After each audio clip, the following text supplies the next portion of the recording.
so much for coming. I'm Wei Huang from Accounting and Finance Department. I'm so pleased to be with you today and have the opportunity to introduce our speaker, Dr. Christi Siver and Dr. Clair Haeg. So Dr. Siver joined the CSB SJU Political Science Department in 2010 after earning her PhD at University of Washington. In addition to the scholarship of teaching and learning, she focused on issues at the intersection of international security and human rights. Dr. Haeg is Associate Professor and the Chair of Department of Political Science. She did her undergraduate work at the University of Sydney in Australia, her Master of Library Science at the University of Hawaii, and her PhD in Political Science at the University of Oklahoma. She teaches courses on Congress, gender and politics, and political parties and elections. Her current research examines Trump's candidacy as neo-populist movement, comparing it to Brexit campaign in UK and a rising neo-populist movement throughout Europe. She is also active in scholarship of pedagogy in political science, focusing on increasing civic engagement and encouraging information literacy. Thank you. All right. So I'm going to do the bulk of the talking because Claire is ill. So this project is something that actually I have to credit Jean Didier for helping inspire this project. We basically realized that it kind of kept coming up in our general kind of water cooler conversations and decided that we finally wanted to address it. So I'm going to let Claire explain the inspiration for the title because this is really her innovation. Yeah, so social scientists often talk about the drunkard search, so that's when the drunkard walks into a dark alley and drops his keys and then walks out and searches for the keys underneath the lamppost, and somebody walks by and says, well, why are you searching for your keys under the lamppost? Well, that's where it's light, but your keys aren't there. So this is a metaphor for what we do in the social sciences when we go towards easy to obtain data rather than the more difficult to obtain data, which would actually give us an answer. So we're actually doing nothing because we're just searching where the keys aren't. Yeah, and I think what's really important about this too is that not only is the data either meaningless or misleading, but it actually causes harm. And so that harm is really my primary motivation for this project, and that basically I want to cease that harm being done if possible. So I mentioned a little bit about my primary motivation for the project, and this slide kind of illustrates that. So when I looked for the first email that I got from Jean Didier encouraging me to do this project, it actually dated back to 2014. And so just about every 2 weeks or so, you see another article, sometimes in mainstream sources, sometimes in Inside Higher Ed. Oops, I lost my connection. Oops. So somehow I lost some of them, but there's actually one from February 9th. So about the problems with student evaluation. So it's something that we keep hearing about, we keep seeing. There's actually a tremendously large research area on this, and yet we don't change our behavior. In fact, student evaluations are used more now in evaluation of faculty than probably any other data source, according to the literature. And actually, as we got into this project, we didn't really, Christi and I were talking about it, and she said, well, we should do a paper, and I said, hang on, let me look. Oh yeah, there's at least 50 articles on this, I said. That should be fine.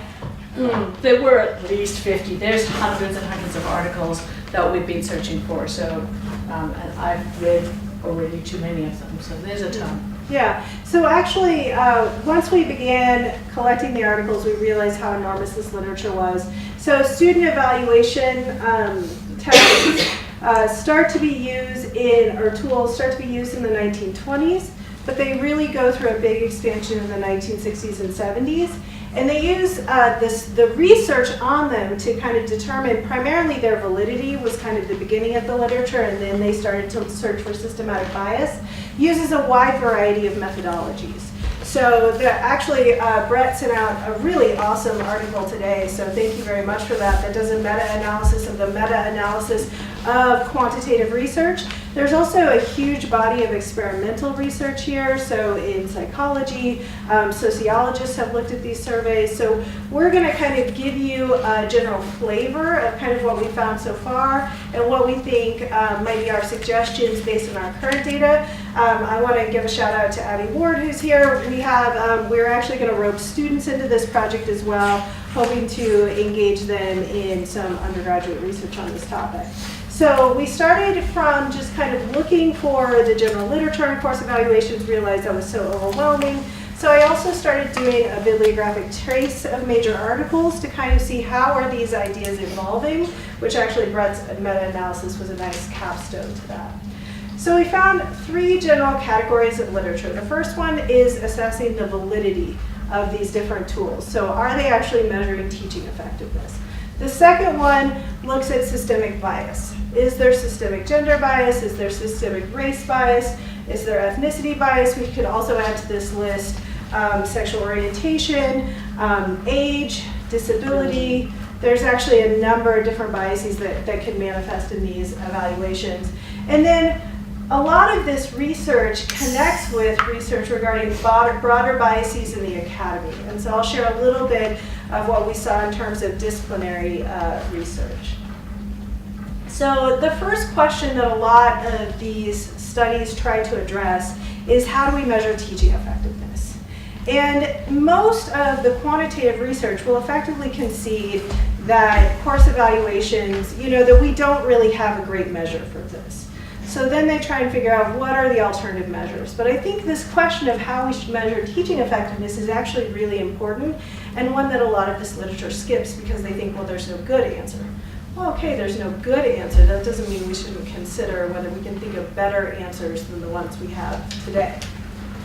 So the research regarding the validity of these instruments, first, they basically make the argument that we can determine teaching effectiveness by looking at other measures that might get close to teaching effectiveness.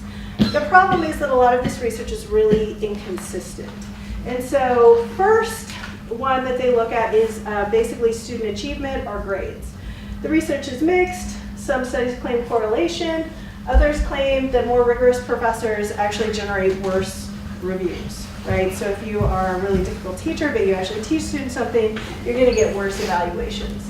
So, and there's actually some really interesting, so a lot of the newer work is taking advantage of either online teaching or online course evaluations where there's more random assignment of students. And what they found is really fascinating. One of these studies was done in a European university where you have kind of more tracked education, so they could really track the achievement of the students and lag that with their previous courses and professors. And that one found pretty good evidence that more rigorous professors whose students were doing better in the future were actually getting worse course evaluations than professors that were less rigorous. And Clair did a lot of the research on the impact of the expected grade. And expected grades, I think the most interesting one of these is actually a natural experiment that at Wellesley, and they basically saw that there was some grade inflation going on. So the administration said this is ridiculous. Our students will graduate, and there will be a question about their grade. So what we'll do is we will ensure that all departments constrict to the number of A's. Basically, we'll say that they can only assign a certain number of A's, B's, C's, etc. And so over the course of 4 years, they found that everybody's course evaluations went down. So the students were actually reacting to these sort of negative implications of getting a bad grade. So there's another piece of research that tracks increasing grade inflation with the beginning and the expansion of the use of course evaluation. So there appears to be a point at which you're not actually, if the course evaluations can be kind of affected by the students' grades, then you have a problem. Yeah, and so you know, I'm happy to share with you our existing annotated bibliography. I didn't send it out to everyone quite yet because it is still really a work in progress. But if you're interested and you want it, I'm happy to share it with you, and you're welcome to contribute as well.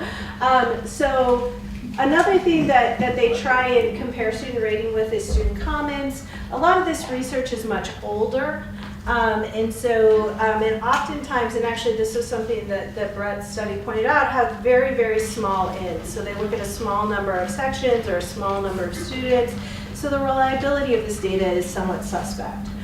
One, actually Herbert Marsh, who's at the University of Sydney, makes the argument that trained observers can be an effective way to measure teaching effectiveness. Of course, this doesn't actually require student evaluations if you use trained observers, but his argument was that because the student evaluations are consistent with the trained observers, then that gives them validity. Again, you have all of the small n problems here.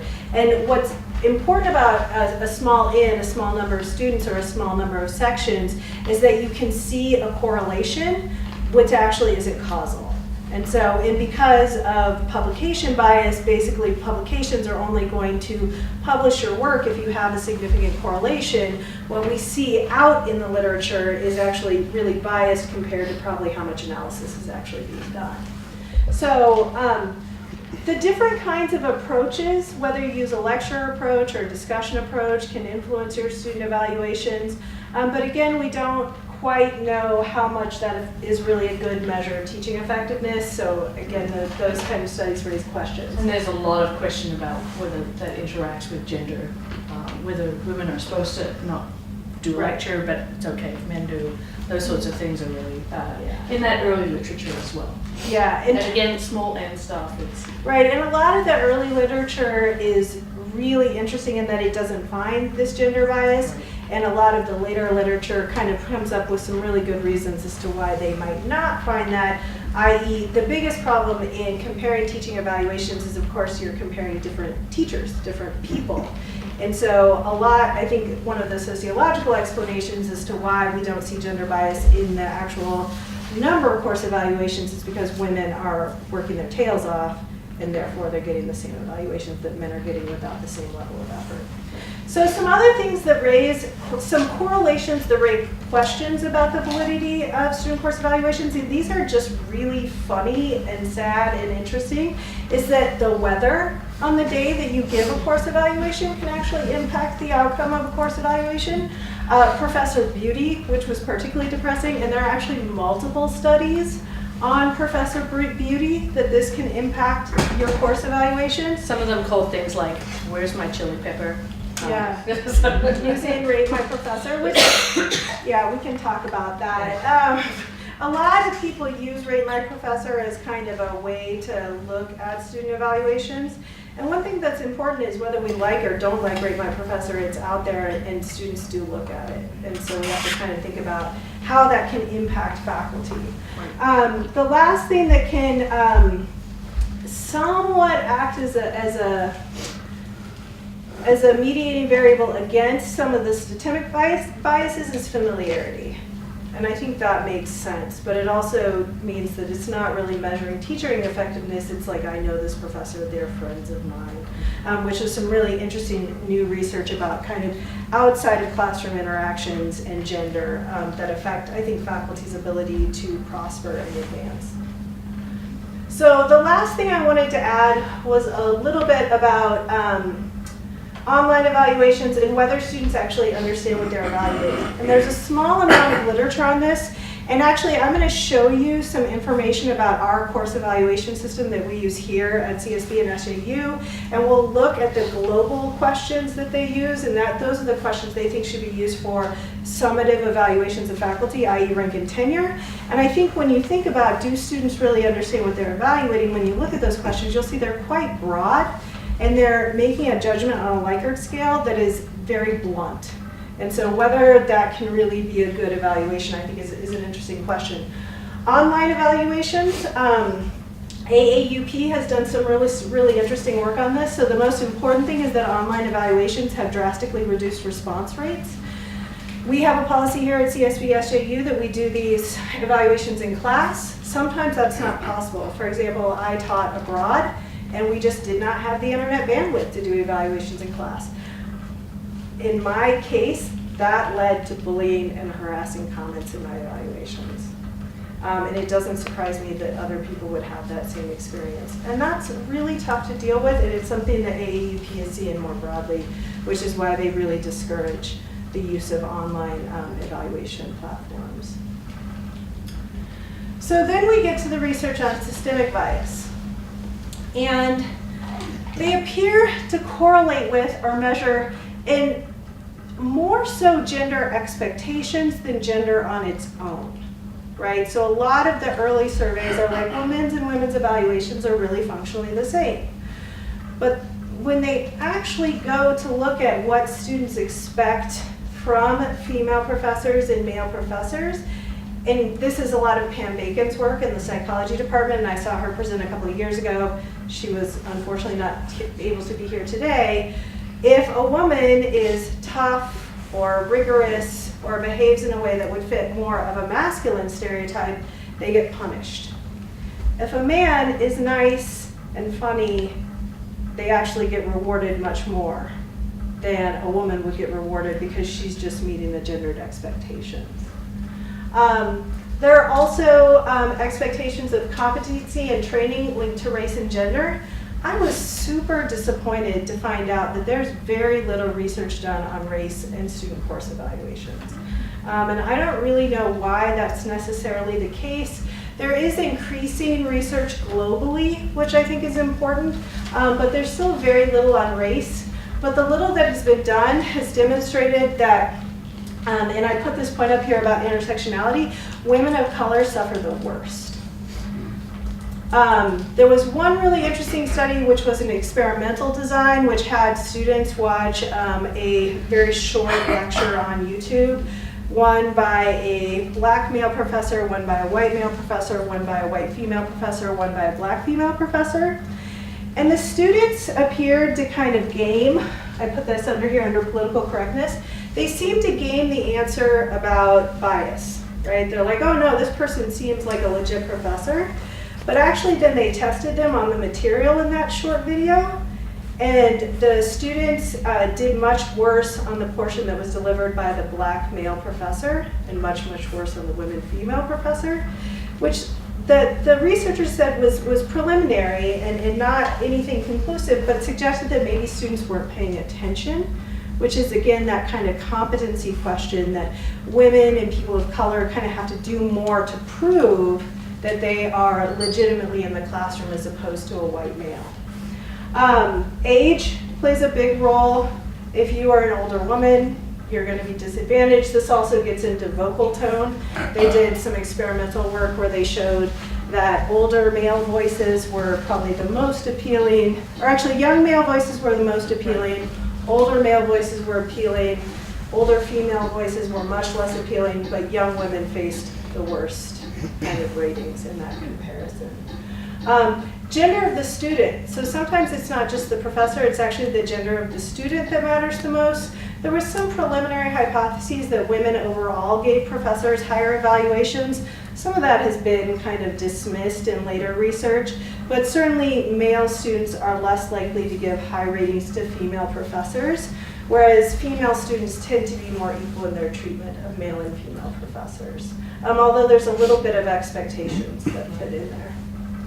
Student ideology, this can come up if a student believes that, for example, he's being treated unfairly by a female professor. If she just doesn't get him, I think we can think about what this might look like in the current political environment.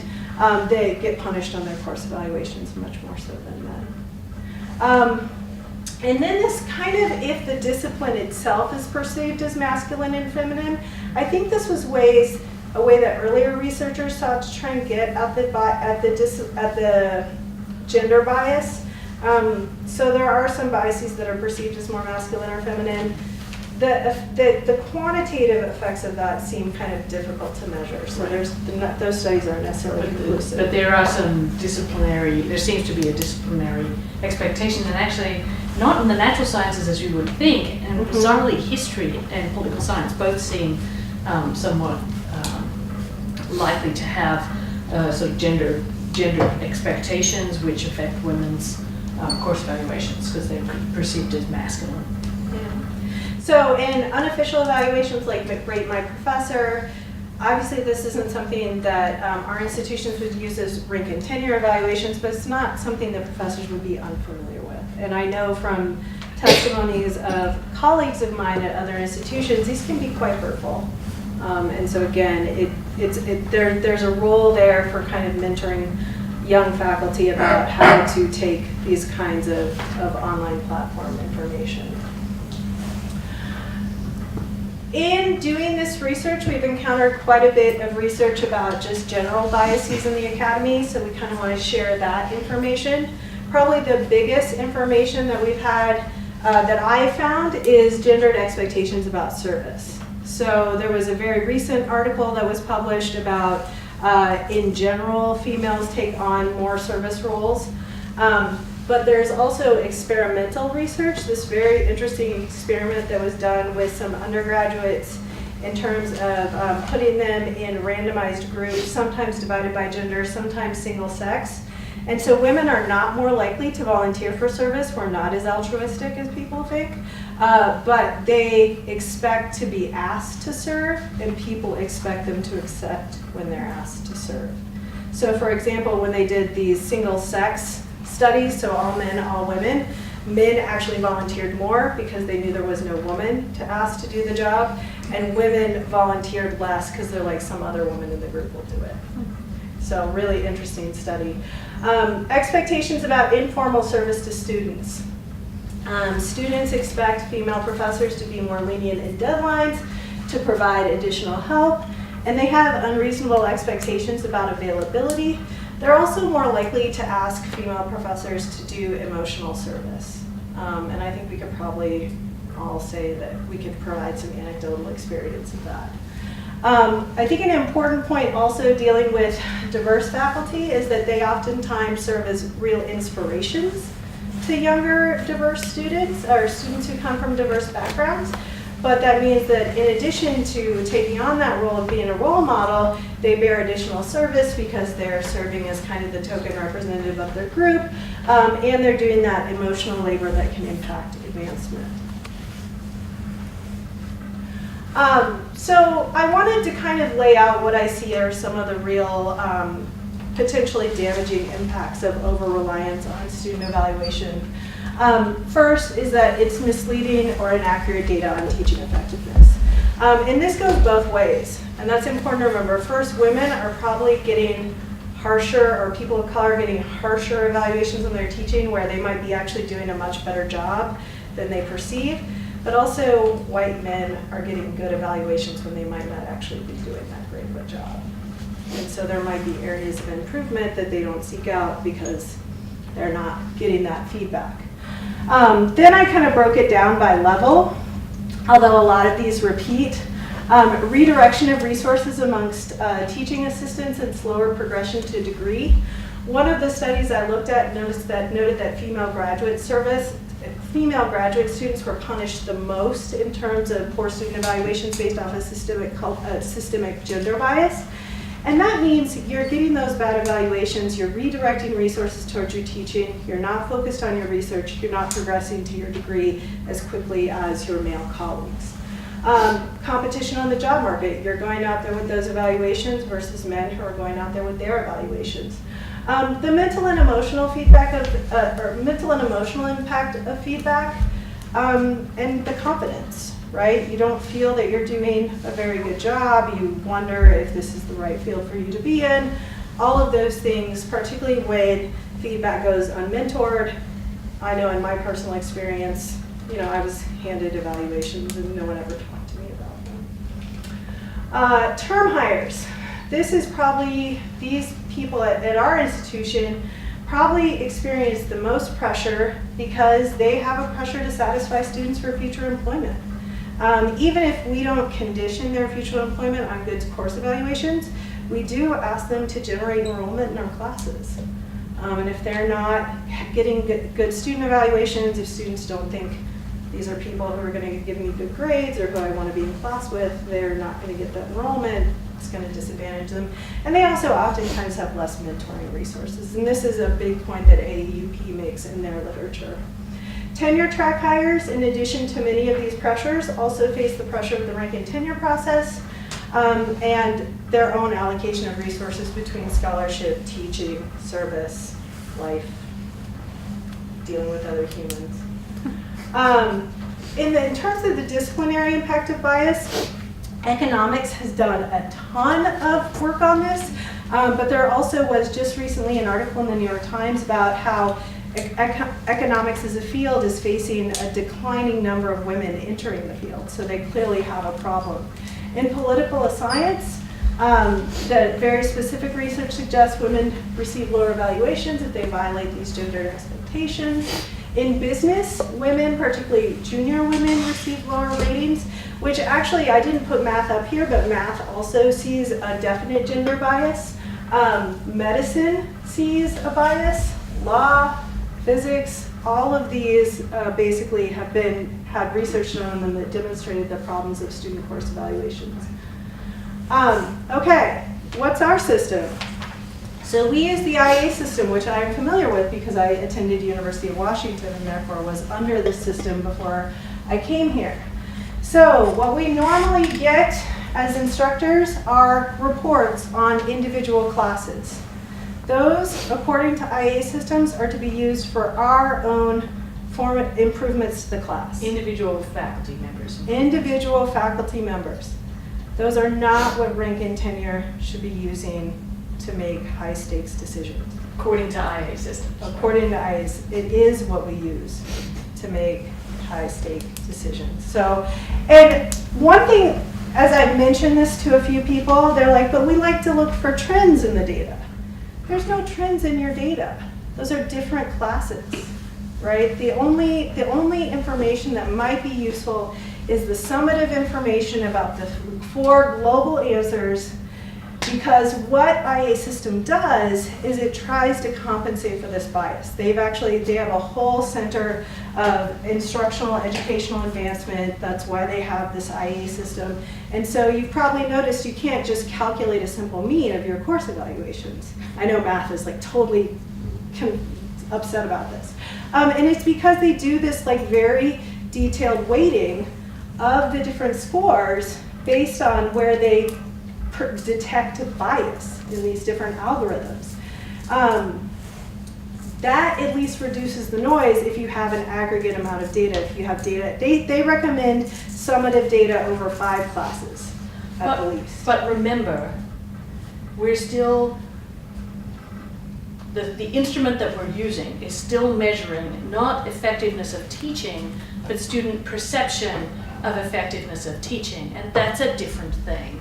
And sometimes some students may very well be able to perceive how much they learned in a class. I would say we all know that's not a lot of the time, because students don't know what they actually know, and they don't know what's left to learn. So this is IA systems, but I want to emphasize that that's even what they're saying we should use. I still say this is still a problem of the Drunkard search, even if we do what they're telling us to do. Yeah, absolutely. And so I mentioned before the global questions. So these are the first 4 questions on our course evaluation, and the aggregate of the answers of the weighted means of those questions is what IA systems recommends using, not just for rank and tenure, but for teaching awards. They're like, this is great data. These are the 4 questions that it's based on, and these are a Likert scale, right? So very good to very poor. It's a 0 to 5 scale. The course as a whole was, the course content was, the instructor's contribution to the course was, the instructor's effectiveness in teaching the subject matter was. Do all students agree on what those mean? Do the students and the instructor agree on those mean? Do rank and tenure and the instructor and the student agree what those mean? I think that's a really difficult question to answer. I think it's difficult to answer in the affirmative. So that gives us a little bit sense there. In terms of what IA system says about reliability and validity, if you go to their website, they have a page and they're like, yes, we're very reliable and valid. And here are 5 citations you can read to understand the reliability and validity of this tool. So I read that stuff. So the most recent piece they have is a 2011 dissertation that uses an experimental method. Does not claim to make, it's not focused on the validity in terms of measuring teaching effectiveness because it doesn't measure teaching effectiveness. It's really seeking out biases. And the researcher herself kind of raises some questions about the effectiveness of her experimental approach. The next most recent one is from 2001, and it's a review of the existing literature that relies on studies from the 1980s. And actually, Brett's meta-analyses of meta-analyses discredits all of the research used in this particular review. And I will say, I am not a quantitative researcher, so reading this material is pretty difficult. But reading this meta-analysis was really helpful because I'm like, okay, I can get easily intimidated by reading some of these quantitative studies. But this actually broke it down in a way that actually made it relatively understandable as to why there might be problems in this research. So we're almost done, I promise. Alternatives. It's not easy to find alternatives, and it's not going to be easy to measure teaching effectiveness. That's why we do the Drunkard search. So some things we can do, and there are some really good models. There's actually some good suggestions on AAC and U. There's some good ideas on the AAUP website. They have a lot of ideas. Basically, you can create additional, and a lot of this stuff is stuff we already do, but we need to build it into mentoring. We need to build it into the way we do evaluations within departments. We need to build it into the way we do evaluations across the university. And we really need to make sure that the people who run the faculty on rank and tenure understand this, because I think that those faculty members who are doing all the hard work on rank and tenure don't.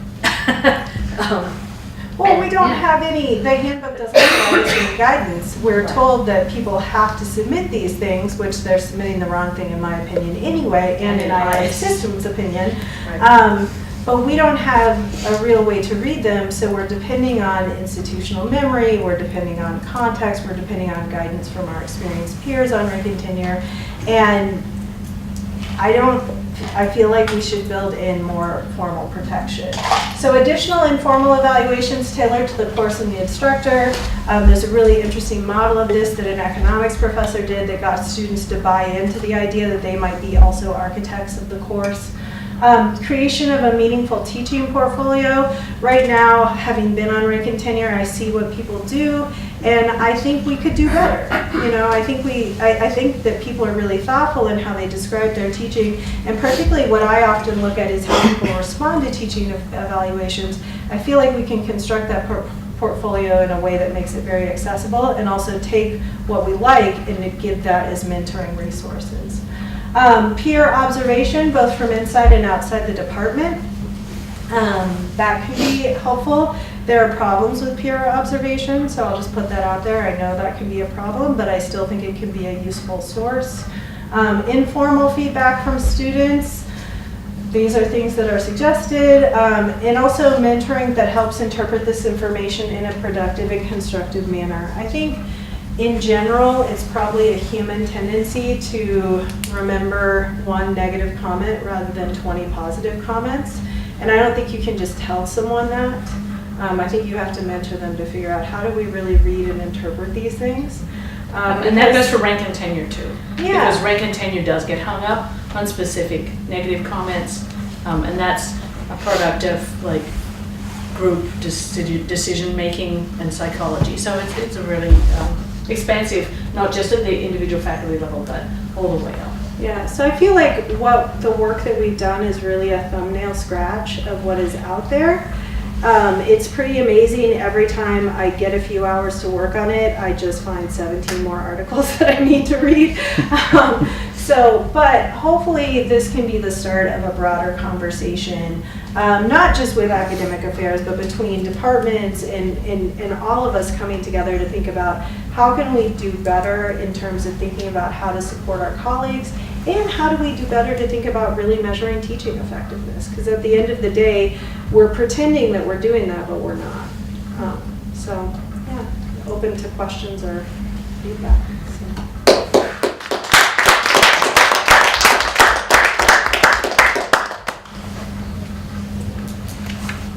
Yeah, G?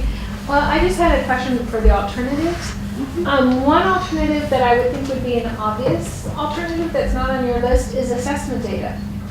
Right? Assessment data showing students actually learned what you wanted them to learn. Yeah. But I know faculty, we all feel really ambivalent about assessment. Is that ambivalence why it's not there, or is that not being put out as a way to measure teaching effectiveness? We don't do assessment. I mean, yes, but So you have to have imagine pre that you and did post do it. test. If we did do it, well, if we had pre and post test, if we had a large enough N, there's all sorts of if. There are a few ifs, but I will say that I also think there's something to be said for standards-based grading.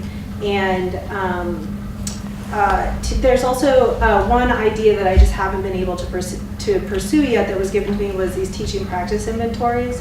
So I think there are some tools out there that we could look into, and we just haven't gotten to them yet. So it's not ambivalence. It really is what would be good measures of these things that wouldn't run into some of the problems that Claire has raised. Because it might be easier in certain disciplines.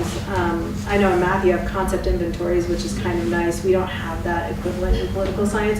But there is new research being done on standard-based grading in political science. Someone who's just about to publish something actually sent me their draft, so I'm hoping to look at that and look into it from a social science perspective.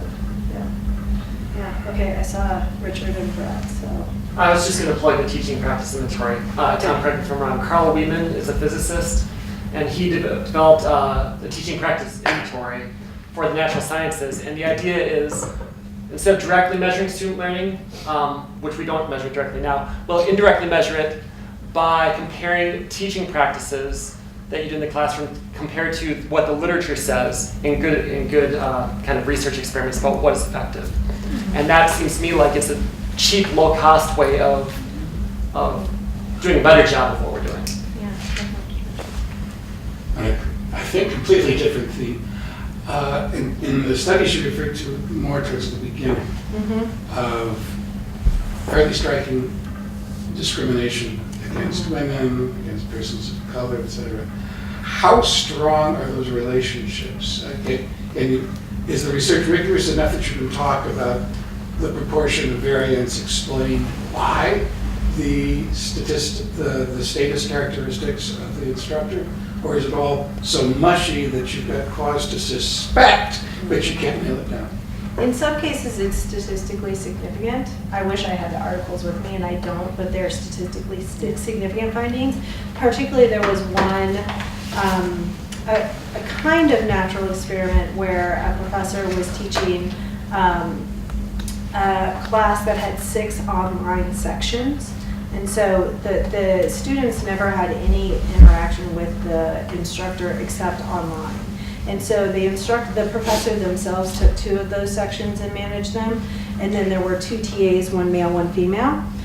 In the male-led sections, he presented as male in one section and presented as female in the other section. And the female did the same thing. And it was significant. The difference in terms, and on not just the instructor's contribution to the course, but like it drifted over into selection of course material, which was general, right? All of the sections had the same underlying course material. They interacted with the students in the same way because they were the same person, right? So it was between the sections where the male presented as male versus the male presented as female versus the female presenting as female, female presenting as male. So it was literally the same person, so they interacted with the students in the same way, but it was statistically significant. So I don't have it with me, but I'm happy to share that one.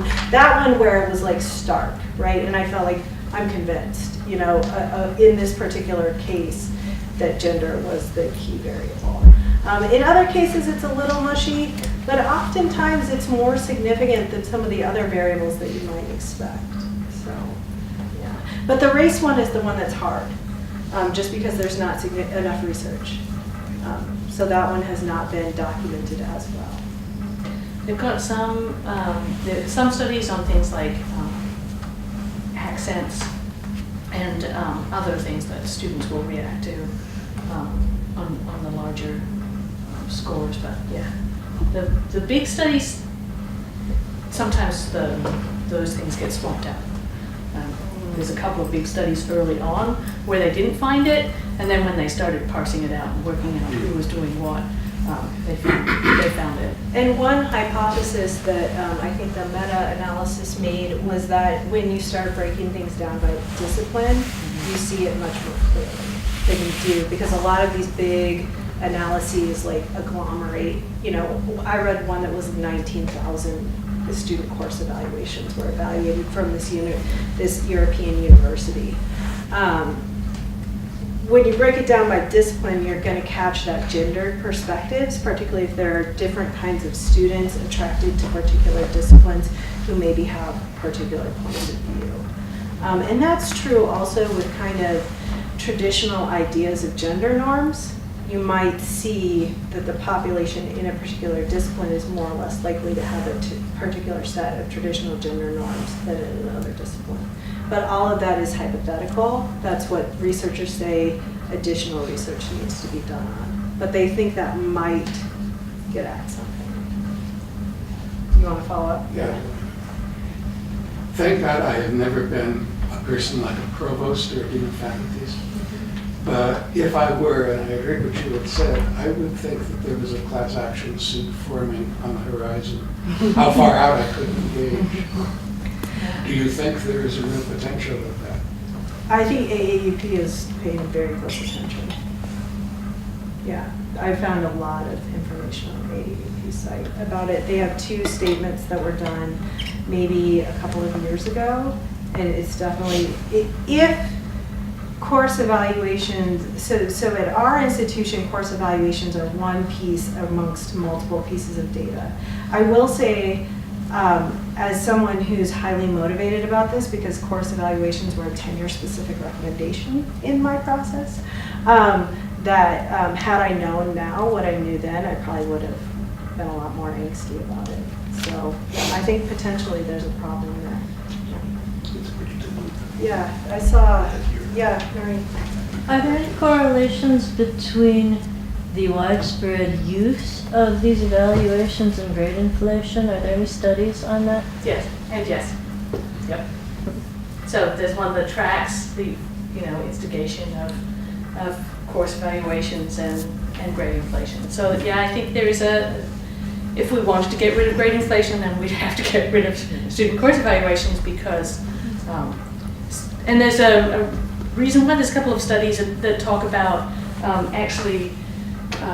the gendered nature of that. So there's a couple of social psychological experiments that students, it was in psychology, but it was basically testing, asking a student who had just got their grades back. They had a group of students, I think it was like 300, so quite a large, and 350 maybe.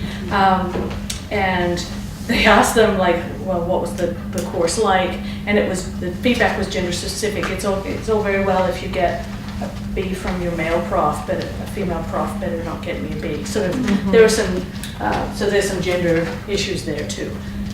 You don't really, if you get a bad grade or perceived to be a bad grade from a professor, you're not going to enjoy that course.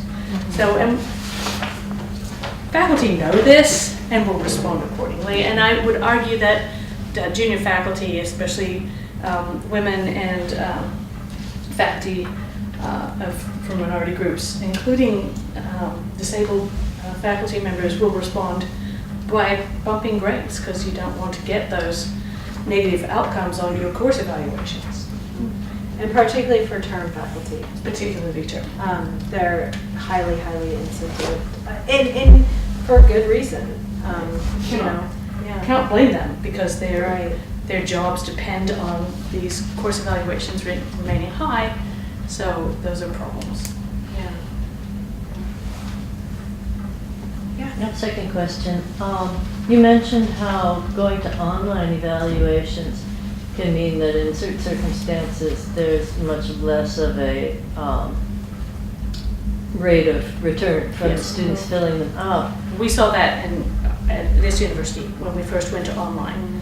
We had a big drop during continue, noticed this and had a real problem with those return rates. I'm wondering also, and this may be not measurable, but is there also a case that fewer faculty actually read the evaluations when they're online? Because you have to seek them out. They're not like sitting on your desk, Right. sitting in your mailbox. Right, it's actually very difficult to So like, click on it and make it work. it might also be a case that fewer faculty are actually looking at the evaluations. Yeah, I think that's highly likely. And I think that addresses one of the concerns that those raised to me was that, you know, evaluations are an important way to catch really egregious behavior that's experienced by students that you otherwise might not see. And the example given to me was, what if a professor's not getting grades back, any sense of the student's grade until the end of the semester? And, you know, my question was, most certainly there must be other ways that you could probably figure that out if you had a developed, you know, evaluation regime. And also, a professor that's doing that may not care if that comes out in their evaluations or not. And so, you know, that's, that raises a bigger question about holding people accountable for teaching, which again goes back to my question about how do we measure teaching effectiveness?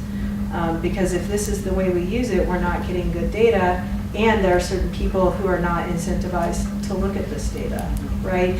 If you're going up for tenure, if you're going up for promotion, you're motivated to look at this data. But if you're beyond that, you may not be, right? So again, I think we can think about other ways we can build in a culture of teaching effectiveness that isn't reliant on these high stakes needs of evaluating. And students and it always comes back to what is it telling you? Right. Its external validity is. It's telling you what a student perceives to be or how good your teaching is. It's not telling you how good your teaching is. Yeah. So, Student satisfaction, basically. Which I actually really love the end of this article. I was like, this must be math humor. So I have to share this because it was too good. So I'm gonna make sure. So universities and colleges focused on student learning may need to give minimal or no weight to SET ratings. In contrast, universities or colleges focused on student perceptions of satisfaction rather than learning may want to evaluate their faculty's teaching using primarily or exclusively SAT ratings, emphasize to their faculty members the need to obtain as high as SAT ratings as possible, preferably the perfect ratings, and systematically terminate those faculty who do not meet the standards. Yeah, I was like, that's too good. That's too good. So, yeah. See, you two have been on rank and tenure much more recently than I have, but it seems to me there was a period when we actually talked about these as student satisfaction surveys, which made me a lot more comfortable with it because, in contrast to some of your comments, Christi, it seemed to me that they were useful in terms of flagging certain things, but keeping in mind that it was only a satisfaction piece and it was not really about the quality of the teaching. I think that gets lost. It gets lost really easily. Well, and I was disturbed by your comments about about people on rank and tenure are looking at these ways they're looking at it, because it seems to me that we need to disabuse them of some. Right. I think Mike Livingston actually, while I was on rank and tenure, Mike Livingston came and talked about how crapulous group decision making is actually, and that was very sad. But yeah, basically saying you will perseverate on a one particular comment, and that's just natural human behavior. You're going to do it. That's how psychology works, and that will start you down a track that might be unfair to the person. So yeah, maybe we need to constantly have somebody come and talk about how bad group decision making is and how poor these evaluations are. But I get a lot, actually, and I don't but okay, I'm gonna say the social scientists and the math people are pretty like, oh yeah, that sucks, yeah, that we can't use that. And the humanities professors are often, but we need the text to interpret. Which, well, I get that, that's what you do for a living, that's what you're good at. You don't want the numbers, you want the text to interpret, but the text isn't what IA Systems wants you to look at. They don't want any of those student comments. Yeah, they don't want R&T to even be looking at the comments. Comments are not on the report that they suggest we use for portfolios. And I think too, like from being on rank and tenure this year, I think the thing that set the red flag up for me, because I was like, well, I think everybody knows this, right? So we had a question early on rank and tenure on whether we would want professors coming from other institutions to share course evaluations from those other institutions if those were going towards their year of service. And of course my gut response was like, no, I don't care about them anyway. And what we heard was that there were certain members of R&T who thought they were good evidence. And that was disturbing to me. And that's why, in our rank and tenure, I see people go for the Drunkard search, and it's very natural. Actually, when Claire and I were we were trying to figure out what this summative report looks like, it was easy to play around with the data, and you can see how you can fall into that trap, right? But at the end of the day, it's not measuring what we think it's measuring. Right. So that's why, but your observation is why I think we need handbook language, and we need training for rank and tenure. My tendency on rank and tenure is I try not to look at them very much at all. I'm really much more interested in people's responses to them.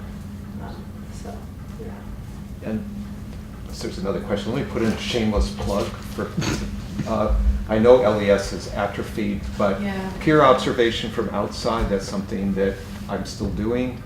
And interpreting the student satisfaction surveys is something that I usually do 4 or 5 of those a year. Yeah. So just, if somebody needs Watch something out, that's this is on tape. I know, but Yeah. somebody totally outside your Yes, I'm right department, next to you, where too. there's no reporting back to anybody, if you Right. want that, LES can still do that. I'm forbidden to do other things. And those are those are actually, and I know people get, it changes the classroom, and if you go in there, then the professor knows, and anyone can do one good class, right?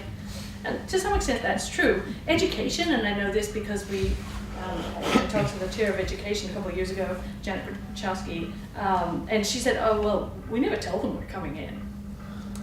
So, which makes me like, whoa! But if you have, if you say, I'm going to come in one of those days, or, and I think that can be very helpful, or, we're going to take you 3 days and we're going to have a look. Those sorts of things where you actually get some feedback can be helpful. It doesn't need to be like terrifying. It doesn't need to be picked on. I do think that, and as a qualitative researcher, I know that people forget who's there. So the recording device might, I've forgotten that there's a camera there most of the time. Yeah. People forget. I do elite interviews all the time with basically racists, and it's my job. I don't like it.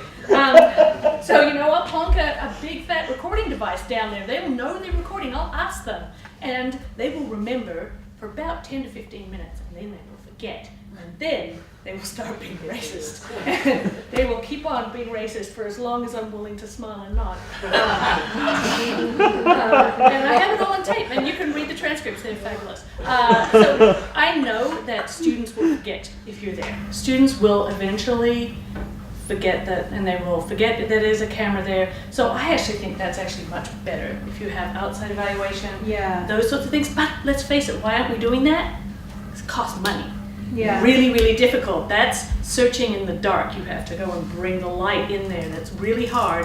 So we prefer to just do the student satisfaction surveys and off we go. And one thing that I know that I've talked about with academic affairs is they're looking to create this new teaching and learning center. When I was at the University of Washington, one of the things I hated but that was incredibly valuable to me was that they videotaped me and they did these focus groups in my class.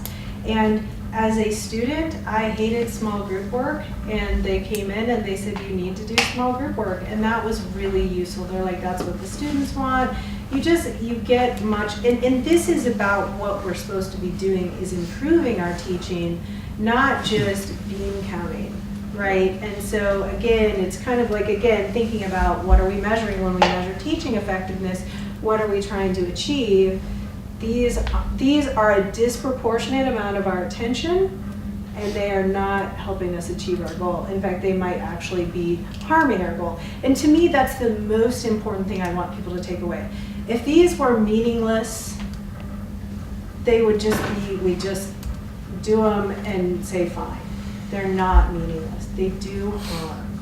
And that's the thing, and I personally know that to be true, and so that's why I'm highly motivated about this. But I see the research, and it's just really strong. And so particularly contemporary work that is using much more sophisticated data analysis now than was used in the past. We have more sophisticated data that we're collecting. We have really thoughtful interdisciplinary attention coming to this issue. I just think the recent research is really kind of debunking a lot of the older research, which was quite frankly, and I've done some Googling, done by white male professors, reassuring us that everything was fine, and it's not fine. And so I think all of us here care about teaching, and that's why we should be measuring it much more accurately. So, yeah. Could you tell us a little bit more about the first item there on the list as an alternative? Yeah, so the model that I drew that from was a model that was put forward by an economist, and they were actually using a standard-based grading, and they were concerned about the evaluations, and so they wanted to get student buy-in very early on. So they did things like informal evaluations, and they brought in an external person to do focus groups with the students, particularly about, do you understand what you're being graded on? Do you feel like the assignments are measuring what you're being graded on? And the professor made it really clear to the students very early on in the semester, so they took a lot of time out of class to do this, that like, this is experimental, this is something I think is going to benefit you in your education, but I want you to be a part of this process of developing this course. It was a new course. But they realized they were going to be teaching this course a lot, and so they wanted to kind of get it right. So they did these kinds of focus groups, I think 3 or 4 times over the course of the semester. And then they did a specific, basically they got permission from the department to do their own evaluation as opposed to because this was at a big R1 university, to do their own evaluation as opposed to the standard university evaluation. So they created all these questions that were tailored specifically to the learning goals of the course, and also brought in areas of student responsibility, which is not that well incorporated into our current evaluations. We ask them how many hours they study, and by the way, when you ask them that just casually, that's really depressing. But I started asking my students a lot more because I just want them to be aware that they're not doing what we agreed to at the beginning of the semester. But so they built in a lot more student responsibility. This professor was able to build student buy-in for the whole model, and therefore the student evaluations were statistically better than the other people who taught that course, even though they were using a grading regime that was very, very different from the students. And they're in economics, which is a discipline where you get a lot of student anxiety, similar to math. So that was, and I'm happy to share with you that AAC new piece. I thought it was really a nice model that you could take pieces of that were, and it even had his evaluation questions at the end, so you could kind of see if you could modify those and work for you. But one of the things in general the literature says, one of the articles I read was how to dodge the bullet, about dodging the bullet of student evaluation. And the thing is, tailored questions. So it's so difficult, and I never make the time to do this, but to add tailored questions to your IA system evaluations are going to help you be a better teacher, right? You're going to get that report, you're going to get those comments. So that was kind of that's something that appears quite frequently. A lot of people, though, are just like, these are trash, and we should just, a lot of them don't develop alternatives because they're like, this is just trash, and we should go into a completely different system. Bad and that's data. their focus, bad data. Bad data is worse than no data. Yeah. Yes. Yeah. Yeah. I just want to point out, this is the system we voted in. Yes. We actually were persistent objectors. If you go back to the Persistent. report. I argued against this so often that there were certain people who rolled their eyes. I believe Jane spent an entire chairs meeting rolling her eyes at me for protesting that this was bad data. Please don't. use And it. there were colleagues of ours who strongly supported this, and I would take them to task. But I remember that meeting where we voted for this, and we were both persistent objectors. Nobody So- listens to me. Yeah. So we're paying $10,000 to have this bad day. Oh, I think it's more than that. What's more than that? I think it's sure. 40,000. Well, and what's really disappointing is that we're not even marshaling the power of the bad data, but we're actually using the worst of the bad data, right? Because Colin, you're like, no data. No, I think that fundamentally it's not that so much that it's bad data. It's just bad data for, like you say, what the purpose is. It's or what, great measure of student satisfaction. Yeah, it's just not externally valid. It's just that we're not sure that we care about student happiness. Right. We really want them to learn something, which is slightly different, right? That's just, they might be really unhappy. And those like 3 measures that IA Systems gives you in the whole entire printout are super useful for you as an individual, not for the broader sort of like teaching community. Right, and basically they stake, IA Systems stake their whole value off of this measure and their challenge and engagement measure, which the challenge and engagement measure is proprietary. So I can tell you what variables go into it, but I can't tell you how they're weighted. So that's a problem, right? But they tell you that's what you're paying for. I always just think that the course content is like so obviously tending toward like what Dunning-Kruger. Like it's like what do they know what they were supposed to be taught? We just taught them a part of the discipline. They know, especially as a freshman, they know very little about the discipline. They probably surprise them with new information every day, and so they have no idea. So at the end, they might think they know something, but they don't know what they don't know. Yeah. And I didn't intentionally do this, but I'm actually teaching my introduction to IR course with movies. And so I will probably get a much higher score. So I'm like, we get to watch movies. That's great. So again, the question is, do we and the students understand? And one thing that I'll say, which is completely anecdotal, is I had one of our student workers help me collect some of these articles. And I was like, why don't you just read a couple and see if you can summarize them, because I really need help. I'm in trouble here. And he was blown away. He said, I never even knew these mattered. So that's another issue, is that students don't really understand. The students don't really understand the stakes for this necessarily, or if they do, they may have not very good intentions, or they may have the best intentions in the world, but we're getting like all kinds of weird noise in that data. So, yeah. On your next slide, one of the alternatives that you mentioned was this idea of informal feedback from students, and I'm wondering what the literature suggests this looks like. Just trying to think about how this can avoid satisficing and. Yeah, it was really not very clear. I think probably the way they would suggest doing this is, and I do this to a certain degree, was that assignment clear? Okay. Which is actually really funny, because we just saw a presentation at a conference where this instructor did a ton of work to make his assignment much more clear, and the students were just as confused as they were with the baddest.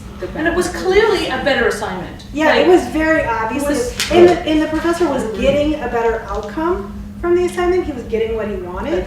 But the students just still thought it was very confusing. So yeah, I don't know. You can ask them for that kind of. This suggestion was literally like, talk to people about how things are going, and I'm like, I don't know about that, but I'll include it because it's fair. Yeah.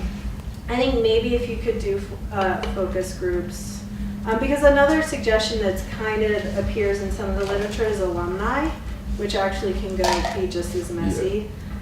So I don't know. And frankly, focus groups, again, we don't have any training on focus groups. I've been in several focus groups in the course of the past year or two, run by people who have no training in doing focus groups. And as a social scientist, I'm sitting there going, "Oh, this is bad." We're just like, nobody knows how to do this, and we're going down rabbit holes. And so, same issues as the sort of group decision making.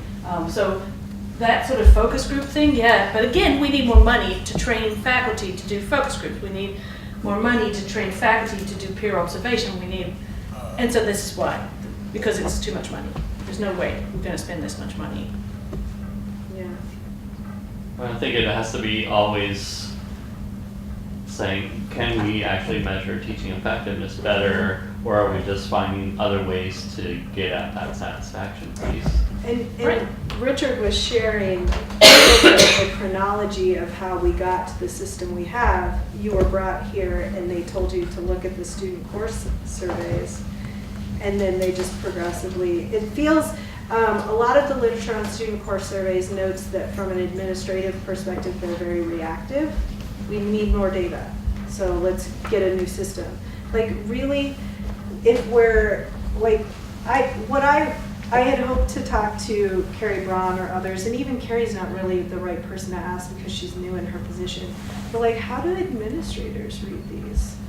I don't really know. Like, there's a lot of things you can do in IA systems, but we're not doing the summative evaluation for faculty for R&T. So then I'm wondering, if we're not doing them, why do we have IA system versus the forms manager, right? In some ways, the forms manager gave us more control, at least.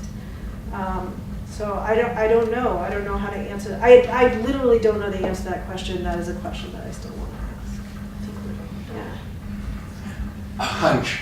Okay. It used to be said that, at least the statistics classes I took back in the high Middle Ages, that it was the case that at West Point, all grade point averages were calculated out to 8 decimal places.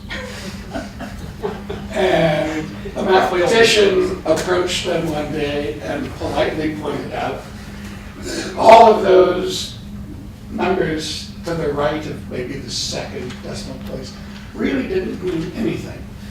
To which the response was, we know, we don't care. We are avoiding ties. That's the meaning of it. I think there's clearly a strong incentive for people, be they administrators or faculty on rank and tenure. You have got very difficult, fateful, fraught decisions to make. You need to have some basis upon which to justify the decision that you make. This stuff has been criticized in essentially these terms for the better part of a century, to my personal knowledge. So there are clearly powerful institutional supports maintaining it. And I'm afraid that unless we can give the decision makers something that is relatively compact and relatively cost-free, relatively inexpensive, to replace this with, they're going to assume that all of this is just self-serving, carping and browsing, and they will carry on with some other excessively quantiphrenic solution, because a solution there must be, not for methodological reasons, but for political reasons. Yeah, every time I start talking about this with people, I want to say, but I have really good evaluation.